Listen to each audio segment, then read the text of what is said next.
পাহাড়ের 16টি উন্নয়ন পর্ষদ পুনর্গঠনের সিদ্ধান্ত নিল রাজ্য সরকার। উন্নয়নে ঢিলেমির অভিযোগে পর্ষদের খোল নলচে বদলানোর সিদ্ধান্ত। 1.5 মাসের মধ্যে পর্ষদগুলির পুনর্গঠন হবে বলে জানিয়ে দিলেন মুখ্যমন্ত্রী। পর্ষদগুলির উপরে নজরদারি করতে মনিটরিং সেল গঠন করা হলো, আর এই মনিটরিং সেলের চেয়ারম্যান করা হয়েছে অনিত থাপাকে। डेवलपमेंट बोर्ड को हम बुला है कि हम इसको थोड़ा से और लोगों के पास भी हम सजेशन मांगा, हम जीटीए का चेयरमैन का पास में भी सजेशन मांगा। जो सजेशन हमारा पास आएगा उसको हम देख के हम इसको पूरा रिकॉन्स्टिट्यूट करेगा 1 से 1.5 महीना का अंदर, जैसे वो लोग काम शुरू करें। और जब तक ये ना तैयार हो तब तक वो लोग फंक्शन करेंगे जैसा कर रहे हैं। जो बोर्ड हम बनाएंगे, एक पॉलिसी डिसीजन किया है, जीटीए चेयरमैन इलेक्टेड चेयरमैन है, उसको मॉनिटरिंग करने के लिए एक सेल रहेगा, जैसे उसको ऑडिट ठीक हो, काम अच्छा से चले, कंसल्ट करने से अच्छा होता है, उसको मदद का भी ज़रूरत हो, तो हम Anit Thapa will be the chairman of this monitoring cell and Mr. LP Rai will be the vice chairman for monitoring। और डीएम जो है, डीएम तो पूरा सबको मॉनिटरिंग करते हैं, वो लोग तो रहेगा ही रहेगा। চাকরি প্রার্থীদের মঞ্চে গিয়ে ফের মুখ্যমন্ত্রীকে চ্যালেঞ্জ ছুড়লেন শুভেন্দু অধিকারী।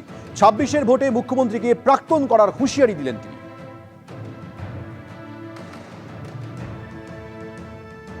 মমতা ব্যানার্জি সোম মঙ্গলবার দার্জিলিং এ যাওয়ার কোনো কথা ছিল না।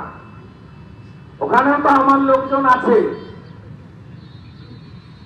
সবাই মমতার লোক নয়, আইএস আইপিএসরা আমার লোক আছে, ওর মধ্যে ভর্তি হয়ে আছে। কোন পরিকল্পনা ছিল না। দার্জিলিং পালিয়েছে আপনাদের ভয়ে, আপনাদের ভয়ে পালিয়েছে। সেদিন কোর্টে অর্ডার হয়, সেই দিন সন্ধ্যাবেলা বলেছে আমি এখানে থাকবো না, কারণ ইনি এত মিথ্যা কথা বলেছেন যে মিথ্যা কথা মাপার জন্য কোন ফিতা পৃথিবীতে এখনো পর্যন্ত বেরোয়। আমি আপনাদেরকে আশ্বস্ত করছি, 26 সালে আমি যাকে নন্দীগ্রামে হারিয়েছি তাকে আমি প্রাক্তন মুখ্যমন্ত্রী করব, আর ওর ভাইপোকে জেলে পাঠাবো।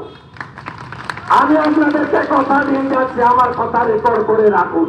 15 মাস টাইম চাইছি। আর মাননীয় বিরোধী দলনেতা যে কথাগুলো বলে চলেছেন সেগুলো তিনি দীর্ঘদিন ধরে বলে চলেছেন। আমি তাকে একটা সাজেস্ট করব, একটা ভালো ড্রিম ডিকশনারি কেনার। স্বপ্নের অভিধান কলেজ স্ট্রিটে পাওয়া যাবে। তো সেখানে ওই কোন দিন কি স্বপ্ন দেখলে তার কি মানে হয় এগুলো ঠিকঠাক উনি জানতে পারবেন।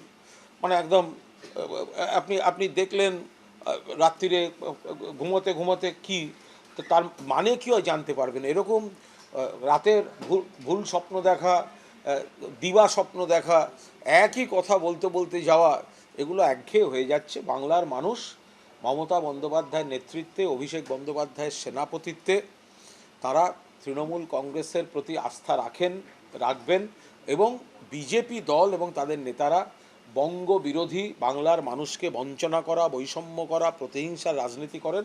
বাংলার মানুষ তাদের আস্থা বিজেপির প্রতি নেই।